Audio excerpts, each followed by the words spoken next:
Hello students, welcome to Canonical classes. Last video हमने electrochemical series की easy trick समझी थी कि कैसे हम उसको इजीली लर्न कर सकते हैं। ठीक है, तो वो ट्रिक कंप्लीट करने के बाद इस वीडियो के अंदर, इस सीरीज के अंदर अब हम पढ़ने जा रहे हैं कि इलेक्ट्रोकेमिकल सीरीज की व्हाट आर द एप्लीकेशंस, क्या क्या उसकी एप्लीकेशंस होती है और हम उन एप्लीकेशन को यूज करके क्या क्या फाइंड आउट कर सकते हैं अपनी केमिकल रिएक्शन के लिए या अपनी रिएक्शंस के लिए। ठीक है, तो देखिए ये सेम आपकी इलेक्ट्रोकेमिकल सीरीज है, वही जो कल हमने स्टडी करी थी। तो यहां से फिर से मैं रिवाइज करवाती हूँ एक बार। क्या था? Lithium, potassium, calcium, sodium, magnesium, aluminium, zinc, chromium, iron, निकल, टिन, लेड। उसके बाद आ गया हाइड्रोजन, जहां पे उसका वोल्ट क्या हो गया? बिल्कुल जीरो हो गया। Then followed by copper, iodine. ठीक है, आयोडीन के बाद सिल्वर, ब्रोमीन, सिल्वर ब्रोमीन के बाद गोल्ड एंड देन फ्लोरीन। ठीक है, तो यहां तक थी आपकी इलेक्ट्रोकेमिकल सीरीज कंप्लीट। तो चलिए जरा ये जो इलेक्ट्रोकेमिकल सीरीज यहां तक तो आपने कंप्लीट कर ली। इसके लिए जो हमने निमोनिक्स किया था वो क्या था कि लीना, लीना कभी कार नहीं मांगती आलिया से जीनू, है ना, जीनू। उसके बाद जीनू तक हमने एक सेंटेंस किया था। Then after the next sentence क्या स्टार्ट हुआ? डोंट क्राई फैनी, सोनिया पंजाबन है क्यूट, है ना। सीयू तक क्या किया था हमने? सोनिया पंजाबन है क्यूट। उसके बाद हमने फ्लोरीन तक क्या किया था? कॉपर से लेके सॉरी आयोडीन से लेके फ्लोरीन तक हमने क्या बनाया था कि आई अंग्रेजन भारत ऑस्ट्रेलिया से, फिर है ना, अंग्रेजन जो है वो भारत में आई है फिर से ऑस्ट्रेलिया से। तो इस निमोनिक से आपने ये लास्ट वाली सीरीज भी लर्न कर ली थी। तो देखिए ये जो साइड में जो इसकी वैल्यूज है ये आपको याद नहीं करनी होती है, ये आपको मतलब वैसे तो क्वेश्चन के अंदर गिवन होती है ये सारी सीरीज। ठीक है, लेकिन फिर भी प्रैक्टिस के साथ आपको अपने आप याद हो जाएगी। आपको इस चीज को याद करना है या फोकस करने की कोई जरूरत नहीं है। अब यहाँ पर क्या यूज है इसका, इसको देखकर हम कैसे कंपेयर करते हैं किसी की भी रिड्यूसिंग पावर या फिर ऑक्सीडाइजिंग पावर, तो जरा वो समझते हैं। ठीक है, अगर हम लिथियम की बात करें तो यहां पर जो लिथियम है हमारा, ठीक है, अगर हम यहां पे कंपैरिजन करते हैं तो मैं पहले हेडिंग डाल देती हूँ, कंपैरिजन ऑफ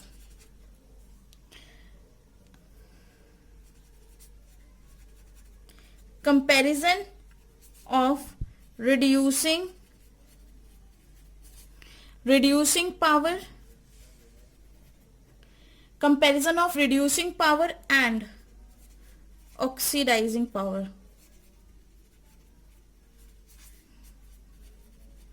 ओके, तो हम reducing power and oxidising power का कंपैरिजन करते हैं। तो देखिए क्या हमें यहाँ पे देखने को मिलता है। यहां पर देखिए लिथियम की अगर हम बात करें तो जो मेरा लिथियम है उसका क्या गिवन है? वैल्यू कितनी है? -0.3 -3.05 वोल्ट्स।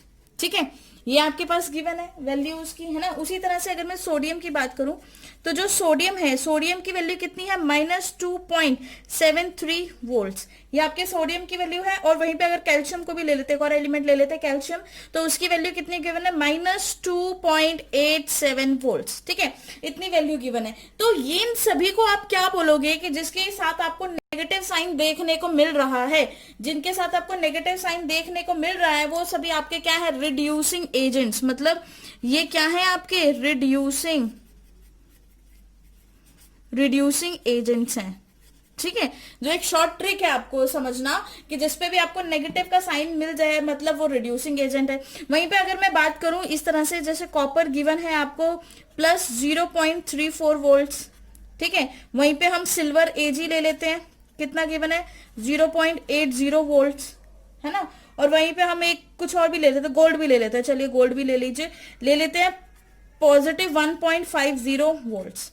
ठीक है, यही है। तो अब इनके साथ कौन सा साइन आपको देखने को मिला? इसके साथ जो आपको साइन देखने को मिल रहा है वो है पॉजिटिव। इट मींस अगर नेगेटिव वाले रिड्यूसिंग एजेंट हैं तो पॉजिटिव वाले would be what? Oxidising agent, oxidising agents. ठीक है, तो रिड्यूसिंग एजेंट्स और ऑक्सीडाइजिंग एजेंट को कौन सेपरेट कर रहा है यहां पर? हाइड्रोजन। कौन सेपरेट कर रहा है यहां पर? हाइड्रोजन सेपरेट कर रहा है। इसका मतलब हाइड्रोजन का जो वोल्ट्स आ रहे हैं, जो वैल्यू आ रही है, दैट इज जीरो, वो बिल्कुल न्यूट्रल है। उससे ऊपर वाले सारे के सारे रिड्यूसिंग एजेंट्स होंगे, उससे नीचे वाले सारे के सारे ऑक्सीडाइजिंग एजेंट्स होंगे। तो हाइड्रोजन को हम क्या बोलते हैं? This is reference electrode, reference electrode. ठीक है, इसके रेफरेंस में ही हम आंसर करते हैं। इससे जीरो से भी कम वैल्यू वाले रिड्यूसिंग एजेंट्स हैं और जीरो से ज्यादा वैल्यू वाले ऑक्सीडाइजिंग एजेंट्स हैं। क्लियर है? तो इसको और अच्छे से समझते हैं। देखिए फॉर एग्जांपल, अब मैं आपको एक एग्जांपल लेके समझाती हूँ उसको। जैसे कि सपोज हम जो स्टार्टिंग से ही एक एग्जांपल लेते आए हैं, जो हमने सेल की थी गैल्वेनिक सेल। ठीक है, गैल्वेनिक सेल में जो हमने रिएक्शन करी थी, गैल्वेनिक सेल एक्चुअल में था क्या, जिंक और कॉपर सेल था, है ना। जिंक और कॉपर के इलेक्ट्रोड्स हमने उसके अंदर डाले हुए थे, तो जिंक कॉपर इलेक्ट्रोड का सेल था। तो वहां पर जब हमने देखा था तो हो क्या रहा था कि जो जिंक है वो किस में चेंज हो रहा था, Zn2 पॉजिटिव में +2 इलेक्ट्रॉन्स। उसी तरह से कॉपर 2 पॉजिटिव था, वो इलेक्ट्रॉन्स को गेन करके क्या बन रहा था, कॉपर बन रहा था। यही दो चीजें हो रही थी। मतलब ये किस पोजीशन पे था, ये एनोड पे था, है ना, ये एनोड पे था और ये कैथोड पे था। ओके, तो इट मींस जो जिंक है वो इलेक्ट्रॉन लूज कर रहा था। तो जिंक क्या कर रहा था, ऑक्सीडेशन हो रही थी। जिंक के अंदर क्या हो रही थी, ऑक्सीडेशन। दूसरे पेन से इसको दिखाती हूँ लिखकर आपको। ठीक है, तो जिंक क्या कर रहा था, ऑक्सीडेशन कर रहा था, है ना। जिंक में क्या हो रही थी, ऑक्सीडेशन। वहीं पे कॉपर के अंदर क्या हो रही थी, रिडक्शन। अगर जिंक ऑक्सीडेशन कर रहा है तो कॉपर तो उसका उल्टा ही करेगा ना, तो वहां पर क्या हो रही है, आपकी रिडक्शन हो रही थी। तो इट मींस जो ऑक्सीडेशन खुद ऑक्सीडाइज हो जाता है ना, तो वो क्या काम करते हैं, वो रिड्यूसिंग एजेंट्स होते हैं, है ना, जो दूसरे की रिडक्शन करवाते हैं और खुद क्या हो जाते हैं, ऑक्सीडाइज। तो यहाँ पे जिंक क्या कर रहा है, खुद ऑक्सीडेशन कर रहा है। तो इसका मतलब जो इसके साथ, तो इसके पास कौन सा एजेंट की तरह बिहेव कर रहा है, ये एक रिड्यूसिंग, किसकी तरह बिहेव कर रहा है, ये एक रिड्यूसिंग एजेंट की तरह बिहेव कर रहा है, रिड्यूसिंग एजेंट। ठीक है, वहीं पे अगर हम कॉपर की बात करें तो कॉपर क्योंकि अंडरगो रिडक्शन हो रहा था, कॉपर रिडक्शन कर रहा था, तो क्योंकि खुद रिड्यूस हो रहा था, इसका मतलब दूसरे को क्या कर रहा है, ऑक्सीडाइज। तो अगर वो दूसरे को ऑक्सीडाइज कर रहा है तो इसका मतलब कौन सा एजेंट हो गया, ऑक्सीडाइजिंग एजेंट हो गया, इजंट इट। ठीक है, तो हुआ क्या, फिर से देखिए, जिंक जो था एनोड पे था, एनोड पे ऑक्सीडेशन हो रही थी। कॉपर कैथोड पे था, कैथोड पे रिडक्शन हो रही थी। अगर किसी की ऑक्सीडेशन हो रहा है मतलब वो ऑक्सीडाइज हो रहा है, और ऑक्सीडाइज हो रहा है तो वो दूसरे को रिड्यूस करता है। रिड्यूस, अगर वो दूसरे को रिड्यूस करेगा मतलब वो रिड्यूसिंग एजेंट की तरह बिहेव कर रहा है। ये ऐसा एजेंट है जो दूसरों को रिड्यूस करता है, इसीलिए इसका नाम रिड्यूसिंग एजेंट बोला गया। ठीक है, वहीं पे कॉपर रिडक्शन कर रहा था मतलब दूसरे को ऑक्सीडाइज करेगा। अगर वो दूसरे को ऑक्सीडाइज करेगा तो खुद क्या, किस नाम से कहलाया जाएगा, वो ऑक्सीडाइजिंग एजेंट के नाम से कहलाया जाएगा। वन बाय वन हम सभी एप्लीकेशंस को स्टडी करते हैं रिएक्टिविटी सीरीज की, या फिर हम बोले एक्टिविटी सीरीज और इलेक्ट्रोकेमिकल सीरीज। तो सबसे फर्स्ट एप्लीकेशन जो हमारे देखने को आती है दैट इज कि हमें एक्टिविटी सीरीज को देखकर हम ये प्रिडिक्ट कर सकते हैं कि क्या ये जो हमें गिवन रिएक्शन है ये फिजिबल है या नहीं, या फिर स्पॉन्टेनियस है या नहीं। ठीक है, अपने आप होगी या नहीं। तो हम क्या लिख सकते हैं, वी कैन प्रिडिक्ट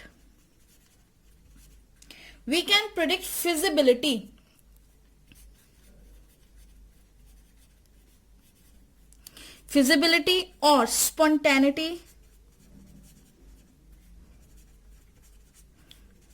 हम क्या प्रिडिक्ट कर सकते हैं, किसी भी रिएक्शन के feasibility, spontaneity of a redox reaction.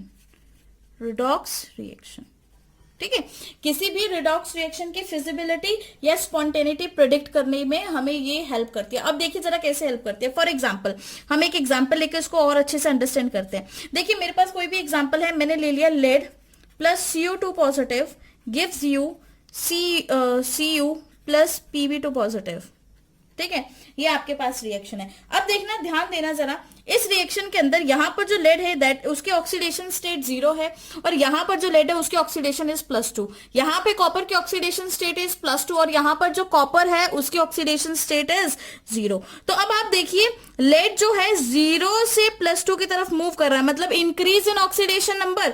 तो उस चीज को क्या बोला जाता है, ऑक्सीडेशन। अगर ऑक्सीडेशन नंबर आपका लेफ्ट टू राइट इंक्रीज कर रहा है तो वो प्रोसेस क्या है, अंडरगो हुआ है, ऑक्सीडेशन हुआ है उसमें। ठीक है, वहीं पे अगर कॉपर 2 से 0 हो रहा है, मतलब 2 से कितना हो रहा है, 0, तो इट मींस कॉपर में क्या हो रही है, रिडक्शन। क्योंकि रिड्यूस हो रहा है ऑक्सीडेशन नंबर, ठीक है। तो ऑक्सीडेशन एंड रिडक्शन मतलब ऑक्सीडेशन मतलब increase in oxidation number and reduction मतलब डिक्रीज इन ऑक्सीडेशन नंबर। तो वही सेम चीज हम जब इलेक्ट्रोकेमिकल सीरीज देखते हैं तो हमारे पास जो हाइड्रोजन है वो हमारा रेफरेंस इलेक्ट्रोड है, और उस रेफरेंस इलेक्ट्रोड के ऊपर जितने भी एलिमेंट्स हैं, ठीक है, जितने भी एलिमेंट्स नेगेटिव में आपको जिनकी वैल्यूज गिवन है वो सभी ऑक्सीडेशन करेंगे, उनका नेचर ऑक्सीडेशन वाला है, क्योंकि ये सभी बहुत अच्छे मेटल्स हैं। ऑक्सीडेशन का मतलब क्या होता है? Loss of electrons. तो मेटल्स कभी भी फेवर नहीं करते हैं, मेटल्स कभी भी फेवर नहीं करेंगे कि उसके वो इलेक्ट्रॉन्स को गेन करे, वो हमेशा क्या करेंगे? इलेक्ट्रॉन्स का लूज ही करते हैं, इलेक्ट्रॉन को लूज ही करते हैं, इसलिए उसमें ऑक्सीडेशन बोला गया है। और इलेक्ट्रोड्स और रेफरेंस इलेक्ट्रोड के अगर नीचे देखा जाए तो यहाँ पे जो इलेक्ट्रॉन्स हैं वो इलेक्ट्रोड्स हैं वो क्या कर रहे हैं? आपकी रिडक्शन कर रहे हैं। क्यों? क्योंकि यहाँ पे नॉन मेटल्स भी आ गए हैं, तो नॉन मेटल्स क्या करते हैं? उनके पास टेंडेंसी होती है इलेक्ट्रॉन गेन करने की, ना कि लूज करने की, है ना। तो इसलिए electron gaining is reduction, electron losing is oxidation. तो यहाँ पर इस चीज को देखते हैं जरा, हमें देखना है क्या ये रिएक्शन फिजिबल है या नहीं। अब देखिए हाइड्रोजन से ऊपर है लेड और हाइड्रोजन के नीचे क्या है? कॉपर। तो हाइड्रोजन से ऊपर अगर लेड है तो लेड को ऑक्सीडेशन करनी चाहिए, यहाँ पे बिल्कुल कर रहा है। वहीं पे हम देखें कॉपर को क्या करनी चाहिए? रिडक्शन करनी चाहिए, तो कॉपर रिडक्शन कर रहा है, तो इट मींस ये रिएक्शन फिजिबल है, ठीक है। हेंस द रिएक्शन इज मतलब दिस रिएक्शन इज पॉसिबल। क्यों पॉसिबल है? क्योंकि एक minute, this reaction is possible. क्यों पॉसिबल है ये रिएक्शन? बिकॉज जो इनका नेचर है वो अपने नेचर वाला ही काम कर रहे हैं, ठीक है। ऐसा नहीं है कि इसको अकॉर्डिंग टू सीरीज ऑक्सीडेशन होना चाहिए था बट यहाँ पे रिडक्शन कर रहा है, ऐसा यहाँ पे कुछ भी नहीं है, ठीक है। जिसको सीरीज के अकॉर्डिंग ऑक्सीडेशन करनी चाहिए थी वो ऑक्सीडेशन ही कर रहा है, और जिसको सीरीज के अकॉर्डिंग रिडक्शन करनी चाहिए थी वो रिडक्शन ही कर रहा है। सेकेंड, अगर हम एप्लीकेशन की बात करें तो जो सेकेंड टाइप की एप्लीकेशन हमने यहाँ स्टडी करनी है that is activity and reactivity of elements, है ना। Activity and reactivity of elements। Elements की एक्टिविटी एंड रिएक्टिविटी के बारे में बात करते हैं। तो क्या होती है एक्टिविटी एंड रिएक्टिविटी एलिमेंट्स की? देखिए सबसे फर्स्ट अगर हम बात करें तो सबसे मोस्ट टॉप पर जो हमारा एलिमेंट है दैट इज लिथियम। सबसे टॉप पे जो एलिमेंट देखने को मिल रहा है वो लिथियम है। इसका मतलब इस एक्टिविटी सीरीज में मोस्ट एक्टिव एलिमेंट कौन हो गया? लिथियम। तो हम लिख देते हैं यहाँ पे lithium is most active element, most active, ठीक है। लिथियम मोस्ट एक्टिव एलिमेंट है अकॉर्डिंग टू द सीरीज। और जैसे ही हम डाउन द ग्रुप मूव करते हैं, है ना, हम क्या मूव करेंगे? डाउन द ग्रुप अगर हम यहाँ पर मूव करेंगे तो हम यहाँ पे लिख लेते हैं कि down the series, down the activity series, है ना, down the series activity of elements. Elements की जो एक्टिविटी है, activity of elements decreases and non metallic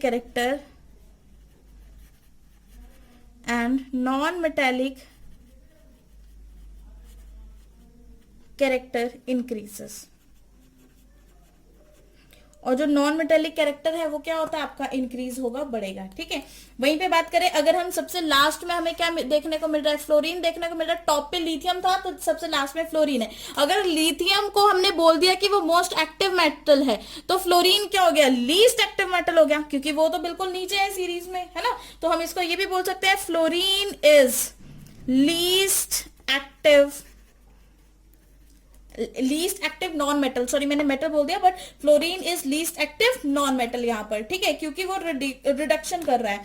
तो हमेशा याद करना कि जो भी हाइड्रोजन को रेफरेंस लेके चलते हैं हम, हमेशा हाइड्रोजन से ऊपर वाली सीरीज हमेशा ऑक्सीडेशन करती है, हाइड्रोजन के नीचे वाली सीरीज हमेशा रिडक्शन करती है। और हाइड्रोजन को इसीलिए हमने सेंटर में रखा है क्योंकि वो एक रेफरेंस इलेक्ट्रोड है, ऊपर वाले ऑक्सीडेशन नीचे वाले रिडक्शन। अगर ये ऑक्सीडेशन करवा रहे हैं तो ये सारे के सारे रिड्यूसिंग एजेंट होंगे, और अगर ये रिडक्शन करवा रहे हैं तो ये सारे के रिडक्शन हो रही है इनके अंदर तो ये सारे के सारे ऑक्सीडाइजिंग एजेंट हो रहे हैं, क्योंकि जो भी एजेंट होता है वो अपना अपोजिट वाला वर्क करता है। मतलब अगर कोई ऑक्सीडाइजिंग एजेंट है वो करवाएगा तो ऑक्सीडेशन पर खुद रिड्यूस हो जाएगा, तो ये सारे ऑक्सीडाइज करवाएंगे इसीलिए खुद रिड्यूस हो रहे हैं, ठीक है। उसी तरह से ये सारे ऑक्सीडेशन करवा रहे हैं, सॉरी ये सारे क्या करवा रहे हैं? ऑक्सीडेशन करवा रहे हैं, इसलिए हम इनको क्या बोलेंगे? ये सारे रिड्यूसिंग एजेंट्स हैं और ये रिडक्शन करवा रहे हैं, ठीक है, इसीलिए ये खुद क्या हो रहे हैं? ऑक्सीडाइज हो रहे हैं। क्लियर है ये बात, ठीक है। तो वहीं पे हम आगे नेक्स्ट जो हमारी एप्लीकेशन है that is calculation of EMF of the cell, तो उसको भी स्टडी कर लेते हैं। हमारी थर्ड जो हमारी कैटेगरी आ रही है उसमें क्या है, calculation of EMF of the cell, calculation of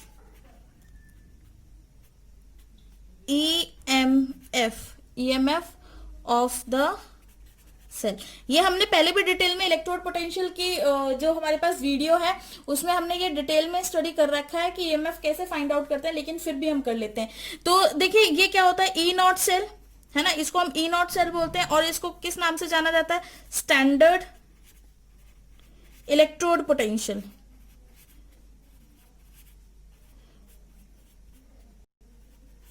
this is standard electrode potential. ये क्या होता है आपका, एक स्टैंडर्ड इलेक्ट्रोड पोटेंशियल होता है। स्टैंडर्ड मतलब, स्टैंडर्ड का मतलब क्या होगा, स्टैंडर्ड का मतलब यहाँ पे होगा जहां पर टेम्परेचर आपने लेना है 298 केल्विन और प्रेशर लेना है 1 एटमॉस्फेयर प्रेशर, इतना प्रेशर होना चाहिए। अगर ये कंडीशंस के ऊपर आप इलेक्ट्रोड फाइंड आउट कर रहे हैं तो वो इलेक्ट्रोड क्या होगा आपका, स्टैंडर्ड इलेक्ट्रोड पोटेंशियल देगा आपको, ठीक है। तो ई नॉट सेल का सिंपल जो फॉर्मूला है वो क्या होता है, E naught cell is equal to E cathode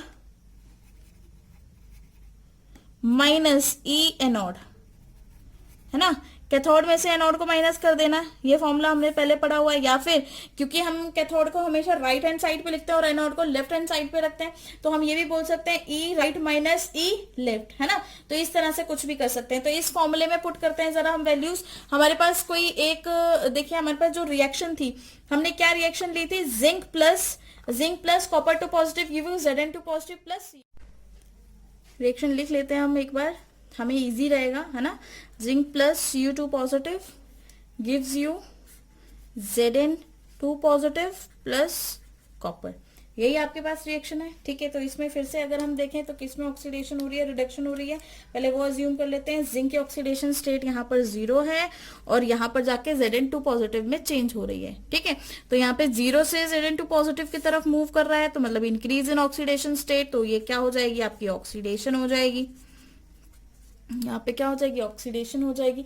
और वहीं पे क्या हो रहा है, कॉपर 2 पॉजिटिव से यहाँ पे इसकी ऑक्सीडेशन स्टेट 0 है क्योंकि अपनी प्योरेस्ट फॉर्म में है, तो ये यहाँ पर क्या हो रही है आपकी, रिडक्शन हो रही है, ठीक है, ये रिडक्शन कर रहे हैं। तो चलिए अब देख लेते हैं हमारे पास इलेक्ट्रोड पोटेंशियल होता है जिंक का electrode potential is minus, zinc का इलेक्ट्रोड पोटेंशियल देखिए कितना है, जिंक का इलेक्ट्रोड पोटेंशियल 0.76 वोल्ट। जिंक का जो इलेक्ट्रोड पोटेंशियल गिवन है हमें वो कितना गिवन है, मतलब ई नॉट जो है हमारे पास जिंक का, हम यहाँ पे लिख लेते हैं, जिंक को पिंक से लिखते हैं, हम पिंक से कर रहे थे ना जिंक को, तो ई नॉट ऑफ जिंक से क्या बन रहा है, Zn2 पॉजिटिव, कितना गिवन है हमें वैल्यू उसकी, कितनी गिवन है, माइनस 0.76 वोल्ट। हमने यहां से फाइंड आउट किया, कहां गया हमारा जिंक, ये रहा, माइनस 0.76 वोल्ट, ठीक है। और वहीं पे अगर हम कॉपर की फाइंड आउट करें तो ये रहा कॉपर 0.34 है ना वोल्ट, 0.34 वोल्ट है कॉपर का हमारे पास। तो इसका भी ई नॉट से लिख लिया जाए, ई नॉट कॉपर 2 पॉजिटिव से किस में चेंज हो रहा है, कॉपर में, तो ये कितना है, प्लस 0.34 वोल्ट, यही है आपके पास, ठीक है। बस डायरेक्ट फॉर्मूला में पुट करिए, जो भी हमने फॉर्मूला किया था, ई कैथोड माइनस ई एनोड। तो ई नॉट सेल, मैं फॉर्मूला नहीं लिख रही हूँ यहाँ पे, हमने पहले लिख दिया, बस मैं डायरेक्ट पुट कर रही हूँ। ई नॉट सेल किसका होगा, ई कैथोड माइनस ई एनोड। कैथोड पे आप हमेशा याद रखो ना, सिंपल चीज क्या याद रखनी है आपने, RCOA, है ना। बस अगर आप ये फॉर्मूला याद रखोगे तो आपको क्वेश्चन में देख के ही पता लग जाएगा। RC मतलब रिडक्शन एट कैथोड, रिडक्शन हो रही है तो इसका मतलब ये कैथोड पे हो रही है, ऑक्सीडेशन एट एनोड, एनोड पे ऑक्सीडेशन हो रही है। तो ई कैथोड माइनस ई एनोड, ई कैथोड अगर पहले लिखना है तो कैथोड क्या है, C कहां पे आ रहा है, रिडक्शन के साथ, तो मतलब इसको हम पहले पुट करेंगे, तो हम यहाँ पे लिखते हैं प्लस 0.34, ठीक है, माइनस कैथोड माइनस एनोड था, तो एनोड की वैल्यू आपको माइनस 0.76 वोल्ट गिवन है, माइनस माइनस क्या हो जाएगा, प्लस हो जाएगा। तो आपके पास यहां से ई नॉट सेल जो फाइंड आउट होकर निकलेगा दैट इज 1.10 वोल्ट्स, ये आपके पास यहां पर आ गया। क्या फाइंड आउट कर लिया आपने यहाँ पे, ई नॉट, होल सेल का ई नॉट, मतलब उस पूरी रिएक्शन का जो टोटल ई नॉट आया। तो यहां से क्वेश्चन बनते हैं, क्या क्या क्वेश्चन बनेगा यहां से, जो आपके पास मेन क्वेश्चन यहाँ बनता है कि क्या ये रिएक्शन, हम इसका इलेक्ट्रोड पोटेंशियल देखकर क्या हम ये बता सकते हैं कि ये रिएक्शन पॉसिबल है या नहीं। यस, इफ हम बता सकते हैं, बिल्कुल बता सकते हैं। इफ ई नॉट जो हमारे पास सेल का पॉजिटिव आ रहा है तो रिएक्शन क्या होगी, स्पॉन्टेनियस, स्पॉन्टेनियस या हम बोलें फिजिबल। ठीक है, ठीक है। अगर आपके पास ई नॉट पूरे सेल का पॉजिटिव आ रहा है तो रिएक्शन स्पॉन्टेनियस है। वहीं पर इफ ई नॉट सेल का जो है वो नेगेटिव है तो रिएक्शन इज नॉन स्पॉन्टेनियस। तो रिएक्शन क्या होगा, नॉन स्पॉन्टेनियस मतलब नॉन फिजिबल। ठीक है, तो इस तरह के क्वेश्चन पूछे जाते हैं कि क्या मतलब ये रिएक्शन स्पॉन्टेनियस है, ई नॉट सेल देखकर बताइए, आपको वैल्यू दे दी जाएगी ई नॉट सेल की और वहां से पूछ लिया जाएगा क्या क्या ये रिएक्शन आपके लिए स्पॉन्टेनियस है, क्या ये रिएक्शन आपको मतलब बताइए क्या ये रिएक्शन फिजिबल है या नहीं है। तो बस आप उसकी वैल्यूज देखो, पॉजिटिव है या नेगेटिव, अगर पॉजिटिव है तो स्पॉन्टेनियस है और अगर नेगेटिव है तो नॉन स्पॉन्टेनियस है। ठीक है, और यहां से एक लास्ट और एप्लीकेशन पढ़ लेते हैं इलेक्ट्रोकेमिकल सीरीज की। और लास्ट एप्लीकेशन क्या है हमारा, रिएक्टिविटी ऑफ मेटल्स, मतलब ये हमें ऑल्सो प्रोडिक्ट करने में हेल्प करता है, रिएक्टिविटी ऑफ मेटल्स। कोई भी मेटल्स है आपने उसकी रिएक्टिविटी फाइंड आउट करनी है इलेक्ट्रोकेमिकल सीरीज को देखकर। ठीक है, तो हम हेडिंग डाल लेते हैं, फोर्थ जो हमारी एप्लीकेशन है that is reactivity of metal with acids, reactivity of metals with acids. Acids के साथ आप रिएक्टिविटी देखिए किसी भी मेटल्स की। ठीक है, किसी भी मेटल की आप रिएक्टिविटी देखें एसिड के साथ तो वो क्या कैसे हो सकती है, या फिर हम इसको इस तरीके से भी लिख सकते हैं, whether reaction of metal with acid produce hydrogen gas और नॉट, है ना। ये इस तरह से भी पूछा जा सकता है, क्या ये रिएक्शन मेटल के साथ रिएक्ट होकर क्या ये इस रिएक्शन में मेटल जो है हाइड्रोजन गैस को रिलीज करेगा कि नहीं। फॉर एग्जाम्पल, अब मैं एक एग्जाम्पल ले लेती हूँ, जैसे मैंने ले लिया आयरन, है ना। आयरन में आपने H2SO4 ऐड कर दिया तो प्रोडक्ट बताइए क्या बनेगा, हमें पता ही है FeSO4 प्लस H2, ये बनेगा। H2 क्या, हाइड्रोजन गैस इवॉल्व हो जाएगी। अब हुआ क्यों ये रिएक्शन H2SO4 के साथ क्यों हुई, क्योंकि हाइड्रोजन से ऊपर देखिए आपको आयरन मिल रहा है जो कि नेगेटिव है, मतलब फिजिबल है इसकी रिएक्शन 0.44 वोल्ट्स। ठीक है, मतलब ये ऑक्सीडेशन कर रहा है तो ये रिएक्शन पॉसिबल है। जितने भी हाइड्रोजन के ऊपर वाले इलेक्ट्रोड्स हैं वो आपके एसिड के साथ रिएक्ट करते हैं और हाइड्रोजन को रिलीज करते हैं, लेकिन जितने भी रेफरेंस इलेक्ट्रोड या हाइड्रोजन के नीचे वाले इलेक्ट्रोड्स हैं वो हाइड्रोजन के साथ रिएक्ट नहीं कर सकते, मतलब हाइड्रोजन के साथ नहीं, सॉरी, सल्फ्यूरिक एसिड के साथ रिएक्ट नहीं कर सकते और हाइड्रोजन गैस रिलीज नहीं कर पाएंगे। ठीक है, वो इतने कैपेबल नहीं होते, इतने रिएक्टिव नहीं हो रहे हैं कि वो hydrogen sulphide sorry sulphuric acid जो आपके पास प्रेजेंट है वहां से हाइड्रोजन गैस को क्या करें, रिलीज कर सकें। ठीक है, जैसे कि हम लेते हैं एग्जांपल कॉपर का। कॉपर में अगर आपने H2SO4 ऐड किया तो कॉपर में H2SO4 ऐड करने से क्या हुआ कि कॉपर की तो हाइड्रोजन से नीचे वैल्यू आ रही है ना, मतलब कॉपर से नीचे है हाइड्रोजन, इट मींस इसकी रिएक्टिविटी, ये वो कैटेगरी है जो हाइड्रोजन को डिस्प्लेस नहीं कर सकता, हाइड्रोजन को रिलीज नहीं कर सकता। तो यहाँ पे क्या आ जाएगा, नो रिएक्शन, यहाँ पे कोई भी रिएक्शन पॉसिबल नहीं है। उसी तरह से अगर मैं ये बात बोलूं कि Ag सिल्वर की रिएक्शन हम HCl के साथ करवाएं तो क्या ये हाइड्रोजन गैस, क्योंकि ये मेटल है और ये एसिड है, ये दोनों रिएक्ट कर सकते हैं, यहां पर भी नो रिएक्शन आएगी। क्यों नो रिएक्शन आएगी, क्योंकि सिल्वर भी जो है वो आपके रिडक्शन वाले फॉर्मेट में है और रिडक्शन वाले जितने भी आपके कैटेगरी में एलिमेंट्स आ रहे हैं वो हाइड्रोजन को रिलीज नहीं कर सकते। लेकिन अगर मैं वहीं पर बात करती हूँ कि अगर मैं लेती हूँ जिंक प्लस H2SO4, जिंक में अगर मैं सल्फ्यूरिक एसिड डालती हूँ तो वो हाइड्रोजन से ऊपर आ रहा है, देखिए इस कैटेगरी में आ रहा है जिंक।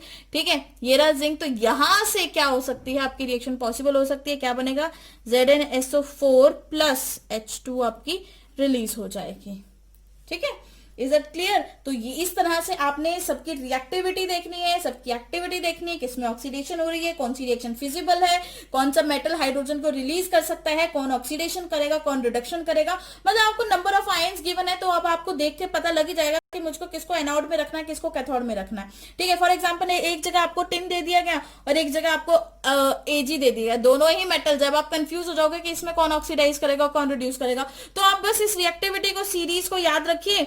आपको पता लगना चाहिए टिन हाइड्रोजन से ऊपर टिन आ रहा है और हाइड्रोजन से नीचे सिल्वर आ रहा है। अगर टिन हाइड्रोजन से ऊपर है तो वो ऑक्सीडेशन करेगा और ऑक्सीडेशन को हमेशा एनोड पे रखा जाता है। उसी तरह से जो आपका सिल्वर है वो रिडक्शन कर रहा है और रिडक्शन को हमेशा कैथोड पे रखा जाता है। बस इसी तरह से आपकी सारी जो क्वेश्चन बेस्ड होते हैं इलेक्ट्रोकेमिकल सीरीज पे, वो सारे के सारे सॉल्व हो जाएंगे। और फिर भी अगर आपको कोई डाउट आता है तो आप मुझसे कमेंट सेक्शन में पूछ सकते हैं। एंड